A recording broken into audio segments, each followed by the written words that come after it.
pilpres yang sangat penting dan sangat vital bagi masa depan bangsa Indonesia. Saya melihat, wah ini luar biasa ya. Jadi bukan sekedar tim, tapi betul-betul bekerja gitu loh. Ya, apa yang dilakukan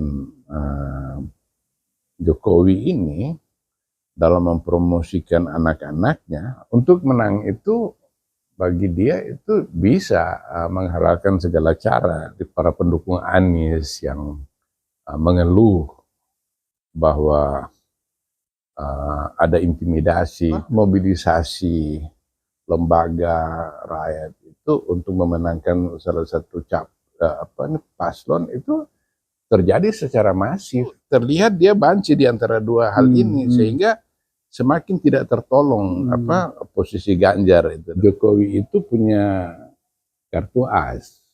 Disinilah untuk mengendalikan PDIP.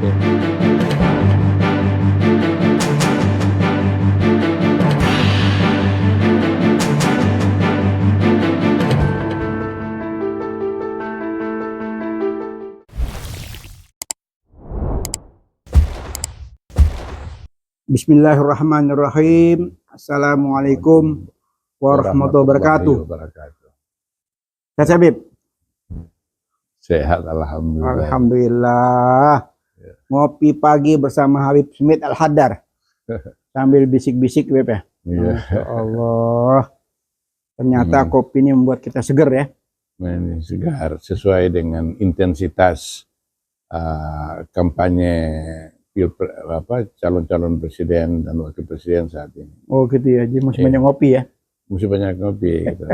Karena ngopi itu membuat kesadaran dan membuat ada energi tambahan. Energi tambahan. Supaya kita bisa mengikuti kiprahnya capres cawapres itu di berbagai tempat, di berbagai forum, untuk mendengar apa yang mereka katakan kepada publik. Ya ini kalau kita melihat koalisi perubahan ini, yang kita harapkan semakin hari ya semakin berkibar ya. Iya. Setelah terbentuknya tim ya, Iya. tim kesebelasan ya. Iya.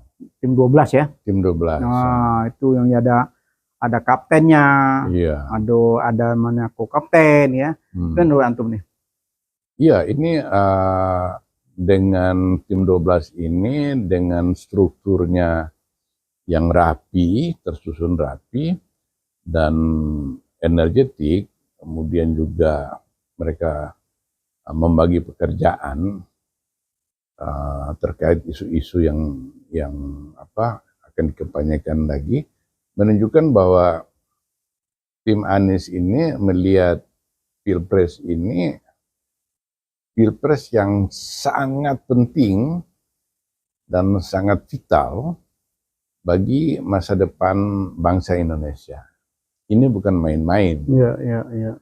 Karena pemerintahan Jokowi ini akan meninggalkan banyak hal yang harus ditangani oleh capres-cawapres yang profesional, yang punya kapasitas, karena masalahnya sangat banyak dan perlu penanganan segera. Iya. Oleh karena itu keseriusan tim Anies ini tercermin pada struktur dari tim 12 ini. Dan kalau melihat bahwa tokoh-tokoh yang berada di garda depan ini membuat kita layak untuk optimis bahwa kubu Anies ini menjanjikan satu kemenangan di masa depan, insya Allah. Iya, karena ada pepatah yang mengatakan bahwa hasil kerja itu tidak akan mengkhianati pencapaian. Dengan ikhtiar yang maksimal, dengan kejujuran yang dipegang, dengan integritas yang menjadi komitmen, insya Allah melahirkan satu kemenangan yang sesuai dengan ekspektasi bangsa demi masa depan rakyat, bangsa dan negara Indonesia. Ya memang kalau kita lihat kesiapan dari tim 12 ini, timnas ini ya, ya sebelum debat kemarin juga ada semacam workshop ya. Iya. Itu juga terlihat sekali ya semua yang terlibat ya dari 3 partai pengusung, terus ada beberapa partai pendukung, tambah lagi dari beberapa relawan ya yang profesional tuh mereka duduk bareng, membicarakan hal-hal yang terpenting buat perdebatan ke depan gitu loh.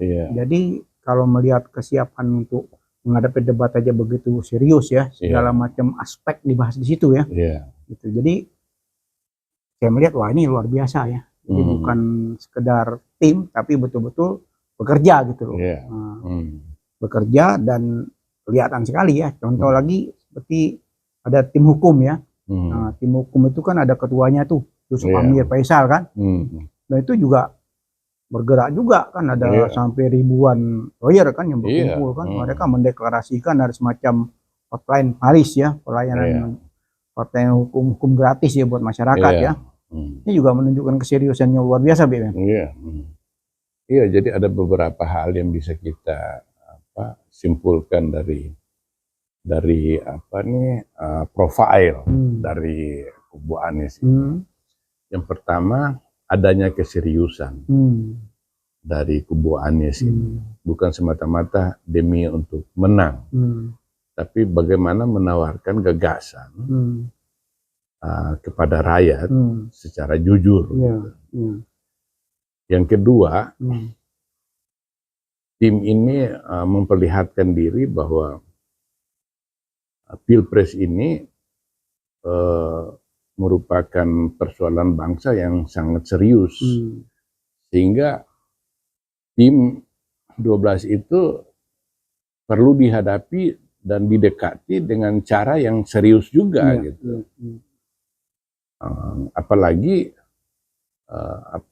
ada dugaan-dugaan yang beralasan juga bahwa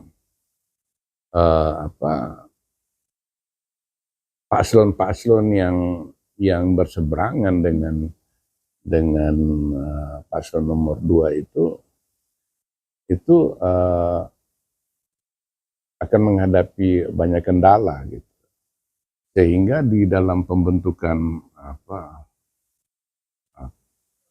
pengurus di timnya Anies ini terlihat betul adanya lawyers yang diundang, direkrut ke dalamnya itu sebenarnya merupakan cermin dari antisipasi kubu Anies terkait kemungkinan adanya pelanggaran-pelanggaran serius yang merugikan kubu Anies.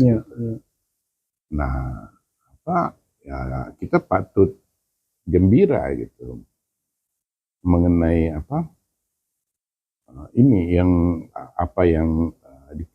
dipersiapkan oleh kubu Anies Baswedan ini, karena pemerintahan yang akan lahir melalui Pilpres tahun 2024 nanti itu adalah pemerintahan yang memikul beban yang sangat serius. Betul. Dan berat ya. Dan berat. Sehingga penanganan itu tidak main-main. Nah, inilah yang terlihat dari kubu Anies. Di mana-mana kita lihat kan dia Anies itu selalu mengartikulasi gagasan-gagasan besarnya itu apa adanya gitu. Artinya dia mengatakan sesuatu itu yang memang merupakan kedaruratan masalah di Indonesia saat ini. Nah, oleh karena itu ini tim channel khas ini sependapat dengan kubu Anies bahwa Pilpres ini adalah Pilpres yang sangat decisif, yang sangat menentukan bagi masa depan bangsa ini. Sehingga Peace Channel ini terpanggil untuk ikut berkontribusi bagi penyadaran publik mengenai apa yang akan terjadi bila kemudian Pilpres itu melahirkan pemerintahan yang tidak diharapkan. Itu yang membuat saya juga tertarik untuk ikut terus-menerus ikut dalam podcast ini, karena masalahnya bukan soal menang kalah, tapi bagaimana kita melalui salah satunya melalui channel ini itu mencerahkan publik mengenai profil dari masing-masing kubu ini, agar supaya pemilih itu tidak salah menjatuhkan pilihan, karena taruhannya besar sekali. Besar sekali. Nah, oleh karena itu ini bukan soal menang kalah, tapi bagaimana Pilpres itu berlangsung secara jujur, adil, netral, dan mudah-mudahan melahirkan pasangan yang sesuai dengan ekspektasi kita. Dan kalau bicara mengenai kapasitas, integritas, kemudian rekam jejak dari ketiga paslon yang ada sekarang ini, terus terang aja saya berani nantang kepada siapapun untuk menilai siapa yang terbaik di antara tiga paslon ini, yang menurut saya Anies Baswedan dan Cak Imin itu ini bukan berdasarkan kepada fanatisme, berdasarkan kepada unsur sosiologis, psikologis, ataupun ideologis, tapi ini masalah kapasitas, kapasitas intelektual maupun kapasitas moral yang dimiliki oleh pasangan ini, sehingga harapan kita pemimpin yang terpilih nanti mampu mengatasi persoalan-persoalan bangsa ini, menemukan relevansinya gitu. Ya memang kalau kita melihat dari beberapa kondisi terakhir ya, katakan dari paslon nomor 3 ya, dia mengatakan di perdebatan kemarin itu bahwa korupsi kan merajalela, kan? Ya, kita balik bertanya kan, beliau kan ada di situ kan gitu loh, ngapain aja selama ini kan gitu kan, itu diantaranya kan. Nah, apa yang dia ucapkan, dia sebetulnya bisa berbuat kan. Nah ini kan tanda tanya besar kan. Gitu. Jadi kembali lagi yang paslon nomor 2, ya paslon nomor 2 kan dia ngeyel tentang IKN. Ya sementara kondisi rakyat seperti ini, ya kondisi rakyat seperti ini, paslon nomor 1 tuh secara rasional kan, dia mengungkapkan bahwa ini kalau memang sudah menjadi keputusan itu kan semuanya skala prioritas kan, karena ada masalah rakyat, ada masalah kemiskinan, ada masalahnya lebih urgent kan, bukan berarti langsung ini ditolak mentah-mentah, enggak, ditolak dengan argumentasi yang masuk akal gitu. Nah, kalau dikatakan selama ini ada investor yang tertarik segala macam ternyata kan sampai hari ini investor yang asing itu kan nggak ada. Dan memang kita sebetulnya tidak punya kepentingan apa BB ya, karena kita bukan calon, tidak berharap apa, hanya kita dengan keprihatinan kita kepada bangsa dan negara, ya kan? Tidak ada kepentingan, saya harus memenangkan salah satu karena ada kepentingan, enggak sama sekali. Kita demi bangsa dan negara, makanya kita selalu muncul di Hasdin Peace Channel ini, di mana bangsa ini bisa diurus dengan baik gitu loh. Yeah. Karena kita melihat selama 2 periode ini kan semua karut-marut ini makin hari makin menjadi-jadi gitu loh. Nah, contoh yang paling konkret saat ini sudah banyak dikritik sana sini. Saya juga ada beberapa kali mengkritik seorang presiden yang masih aktif mengiklankan satu partai politik. Ini kan banyak sekali yang sudah diprotes sana sini tapi tetap saja berjalan. Bayangkan presiden masih dengan jabatannya mengiklankan salah satu partai. Di situ ada kepentingan anaknya sebagai ketua umum. Ini contoh yang tidak baik kan. Nah, seharusnya kalau memang pemimpin ini mendengar suara rakyat, ini suara rakyat, suara hati rakyat. Banyak, bukan cuma kita yang bicara, banyak di mana-mana bicara. Seorang presiden mengiklankan itu kan satu hal yang tidak baik. Nah, Nurwanto seperti apa nih? Terang-terangan mengiklankan satu partai yang beliau itu bukan pengurus. Sekarang beliau sebagai wasit untuk pilpres ini. Iya, kan kita sudah melihat, saya dari dulu, bukan baru sekarang ini ada orang-orang yang baru terperanjat sekarang ini atas sikap-sikap Jokowi yang tidak etis, melanggar konstitusi dan segala macam. Itu sudah jauh-jauh hari itu kita bicarakan. Jadi sebenarnya walaupun tetap disayangkan, tapi bahwa apa yang dilakukan Jokowi ini dalam mempromosikan anak-anaknya dan menantunya itu sebenarnya bukan hal yang mengejutkan. Karena itu sudah menjadi karakternya dia. Untuk yang penting bagaimana menang. Untuk menang itu bagi dia itu bisa menghalalkan segala cara.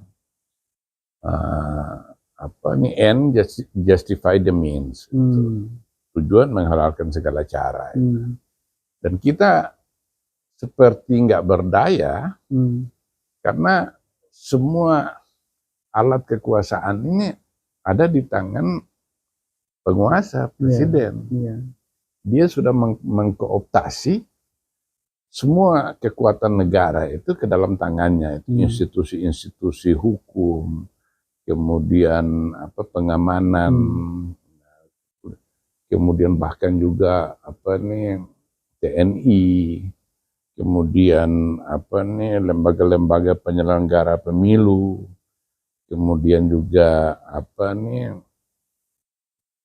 lembaga anti korupsi, KPK, itu semua sudah dikooptasi oleh presiden yang membuat kita yakin bahwa semua ini akan bermuara kepada harapan yang menjadi target dari presiden, yaitu pasangan yang direkomendasikan untuk maju di pilpres ini harus menang. Itu tidak ada pilihan lain bagi dia. Gitu. Oleh karena itu tidak heran kalau saya kemarin itu melihat video dari seorang tokoh mahasiswa. Dia bicara di video itu bahwa dia bilang mulai tanggal 8, 9, 10 mahasiswa itu akan turun ke jalan. Karena mereka tidak yakin dan mereka tidak percaya bahwa pilpres ini akan berjalan jujur dan penguasa akan netral. 8, 9 Januari? Iya. Oleh karena itu komitmen mereka adalah Jokowi ini harus jatuh. Jadi slogan mereka itu Pilpres tanpa Jokowi. Itu merupakan itu yang menjadi komitmen. Dia bilang habis Natal ini dia langsung akan bertemu para wakil-wakil mahasiswa untuk konsolidasi untuk mulai bergerak itu pada tanggal 8, 9, dan 10. Nah, jangan remehkan gitu atas rencana mahasiswa ini, karena mereka mempunyai pijakan moral dan rasional yang cukup beralasan untuk menganggap bahwa penguasa ini tidak akan netral terhadap Pilpres. Karena tindakan-tindakan dari penguasa ini yang terus berusaha memonopoli kekuasaan di tangannya sendiri dengan cara mengkooptasi lembaga-lembaga vital negara itu terbuka dan bisa dilihat orang, sehingga kalau mahasiswa meragukan netralitas dari Pilpres ini ya masuk akal gitu. Nah, apakah apa yang diniatkan oleh mahasiswa itu akan diwujudkan atau tidak, itu yang harus didengar penguasa sekarang ini. Kalau mahasiswa ingin bergerak untuk satu tujuan, itu berarti masalah itu serius. Serius gitu. Di mana-mana di dunia ini suara mahasiswa itu bisa dibilang sebagai semacam dalam tanda kutip suara Tuhan gitu. Karena mereka ini nggak punya kepentingan terhadap apapun. Oleh karena itu mereka itu asli keluar dari hati nurani mereka sendiri dan hasil olah pikiran mereka bahwa ini kita menghadapi suatu Pilpres yang mungkin bisa dikatakan sebagai yang terburuk pasca reformasi.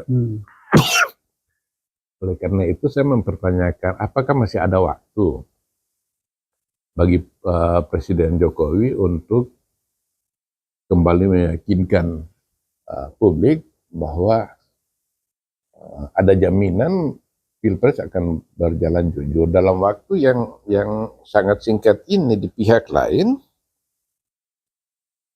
secara rasional Jokowi itu tidak akan bertaruh untuk membiarkan Pilpres berjalan apa adanya gitu. Seperti yang kita lihat tadi. Ya memang kenyataan seperti itu ya, kritik tajam dari mana-mana tuh ya responnya ya makin jadi ya, bukan makin berkurang, malah makin jadi ya. Iya, itu kan seperti yang diutarakan oleh Ketua BEM UI itu. Sedek Huang. Dia bilang bahwa rumahnya dia kan didatangi beberapa kali oleh aparat, menanyakan dia di mana. Lalu ketua BEM Universitas Gadjah Mada yang menyamakan Jokowi dengan dia ada mengatakan saya lupa itu alumni UGM yang paling memalukan. Iya, betul. Nah, dia juga sekarang ini kan menghadapi masalah gitu. Nah, ini semua banyak lagi cerita-cerita seperti para pendukung Anies yang mengeluh bahwa ada intimidasi terhadap mereka.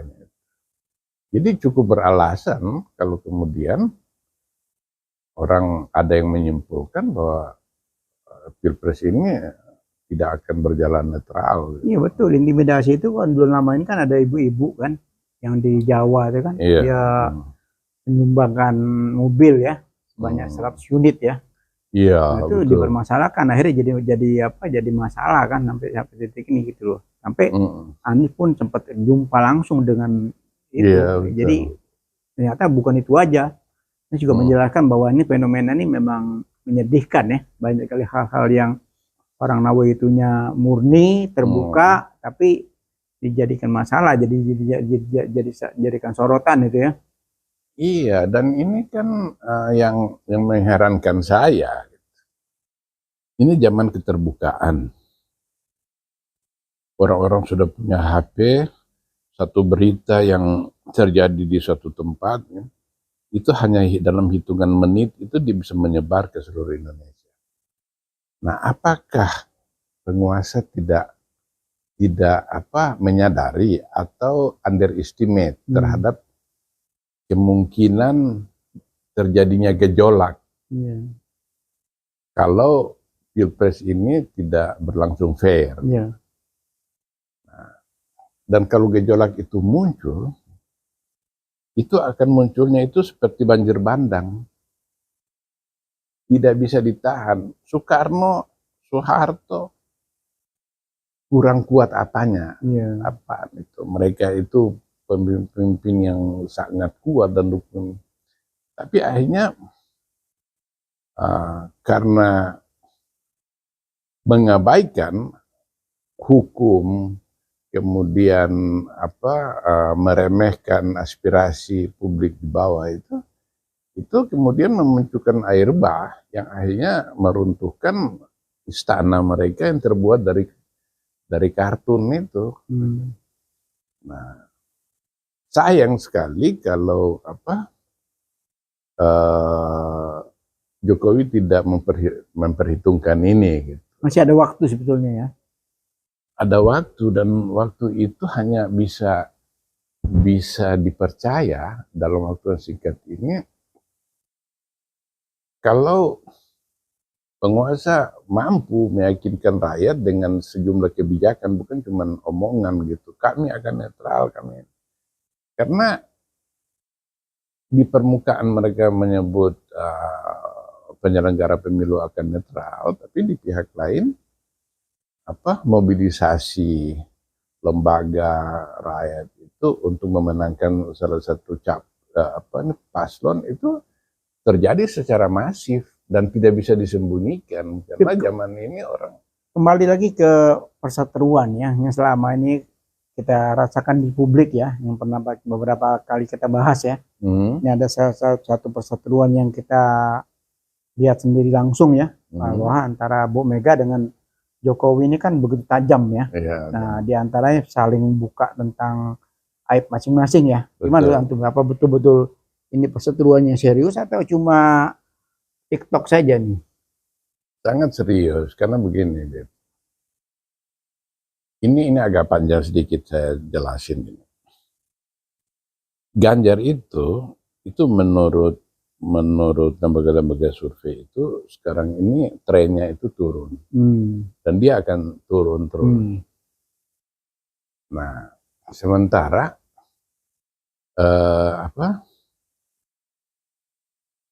ini Megawati taruhannya itu dia PDI ini harus masuk ke kekuasaan.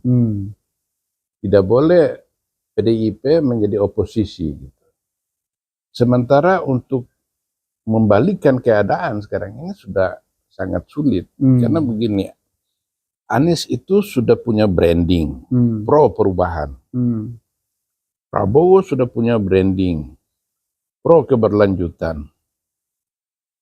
Kemudian Ganjar sekarang ini, dia bingung. Akhirnya dia pakai brandingnya itu perbaikan. Nah, tapi kelihatan banci di sini. Dia mau pakai perubahan, nggak bisa karena itu milik Anies. Keberlanjutan dia itu sudah milik Prabowo. Sementara branding perbaikan itu terlihat dia banci di antara dua hal ini, sehingga semakin tidak tertolong posisi Ganjar itu dalam hal ini. Nah, padahal itu Megawati Megawati itu setidaknya harus bisa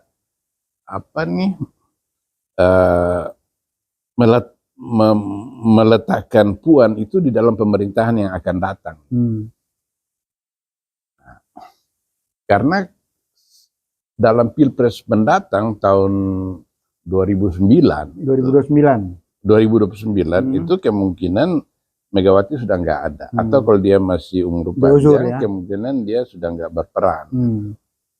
Nah, sementara Puan ini meskipun dia cucu Presiden Soekarno, tetapi secara patrilineal menurut garis Bapak, dia itu bukan Trah Soekarno lagi. Dia anaknya Taufik Kemas. Betul. Nah, sehingga kalau Mega sudah tidak berperan lagi, maka PDIP itu akan berantakan kemungkinan besar. Potensi pecah ya. Apalagi kalau PDIP menjadi oposisi. Nah, kalau Anies atau Prabowo misalnya menang dan 2 periode mereka berkuasa, berarti selama 10 tahun. Kalau 10 tahun itu PDIP tidak berada di kekuasaan, 9 Megawati sudah meninggal, itu partai ini akan berantakan karena PDIP itu dibentuk dari berbagai partai.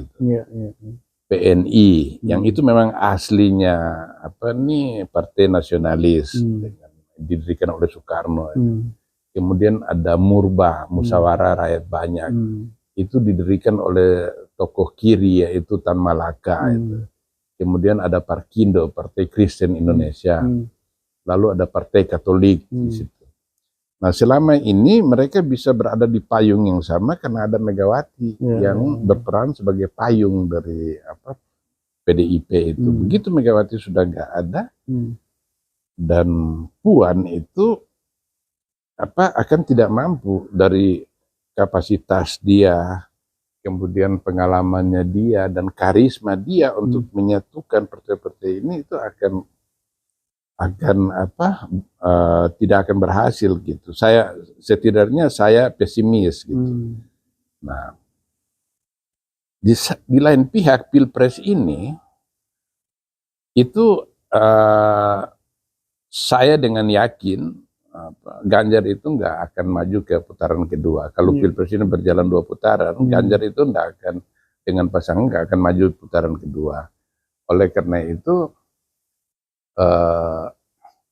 PDIP itu kalau dia kemungkinan ya, karena tadi saya bilang dia harus masuk kekuasaan, maka kemungkinan kalau Ganjar tergeser di putaran kedua, mungkin mereka akan lebih cenderung untuk nego dengan Prabowo. Karena mereka satu ideologi. Di mana gua arahkan PDIP untuk dukung Prabowo dengan syaratnya beberapa kursi menteri. Nah, itu Puan harus masuk ke situ. Gitu sih. Nah, karena mereka Megawati itu trauma dengan partai-partai Islam.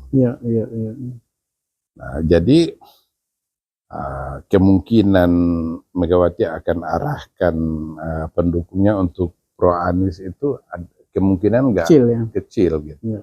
Walaupun politik itu cair, ya ini yang demi kepentingan gitu. Tapi dia lebih baik memilih Prabowo gitu. Atau paling dia dia menyerahkan pilihan bebas kepada pendukung PDIP. Tapi itu juga kemungkinannya kecil, karena kalau dia melakukan seperti itu, maka siapapun yang akan menang itu tidak akan merekrut PDIP ke dalam pemerintahan, karena dia tidak mendukung, dia bukan bagian dari koalisi itu. Jadi ini ujian berat juga buat PDIP ya? Iya, memang ujian berat bagi PDIP. Tapi kalau pertimbangannya tadi pragmatis, yaitu bahwa 1-2 orang PDIP harus masuk di pemerintahan mendatang, siapapun yang akan, pasangan manapun yang akan berkuasa nanti, maka di putaran kedua itu dengan asumsi Ganjar dan Mahfud tidak masuk di putaran kedua itu, maka dia harus nego dengan salah satu yang pemenang di putaran pertama itu, nego untuk pemerintahan berikut gitu. Nah, jadi PDIP itu tidak bisa terlalu, ini dia juga melakukan blunder. Dia tadinya berpikir bahwa dengan Jokowi memasang Gibran di situ, lalu iparnya Anwar Usman melakukan keputusan yang kontroversial sehingga membuka karpet merah untuk Gibran jadi cawapres itu diharapkan pada waktu itu merugikan pasangan Prabowo dengan Gibran. Tapi terbukti kemudian ketika Megawati dan para bawahannya pengurus keras PDIP itu menyerang Jokowi, terjadi migrasi besar-besaran. Simpatisan Jokowi itu ke Prabowo itu. Ya, jadi dia selesai. Macam sebuah malakama ya. Nah, ini yang kita lihat fenomena beberapa hari terakhir ini, PDIP untuk menahan tidak terjadinya migrasi lebih jauh, dia mulai memuji kembali Jokowi itu.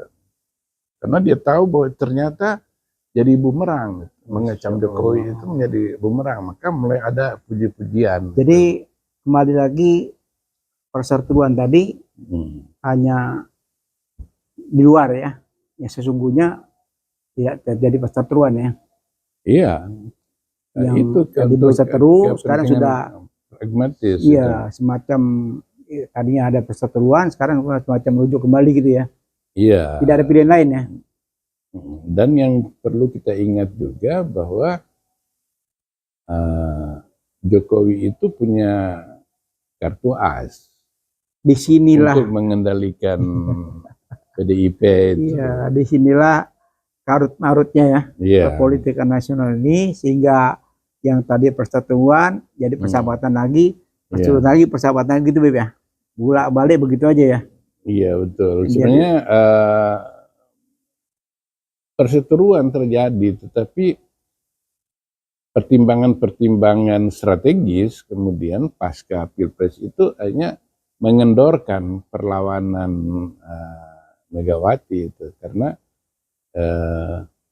apa yang dia perkirakan atau kalkulasi itu ternyata di lapangan itu tidak terbukti, dan menurut hasil survei Kompas itu serang Gerindra sudah menyalip PDIP. Iya, inilah kalau semuanya banyak tersandra ya dengan masalahnya, sehingga apapun langkah-langkah itu terganjal dengan sandra masing-masing Beb ya.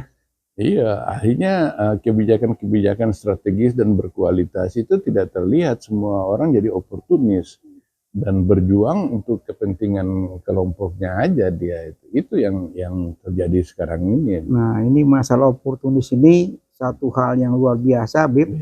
Panjang ceritanya, kita akan bahas satu season lagi tentang oportunis ya. Dan memang ini kelihatan sekali elit-elit politik kita tuh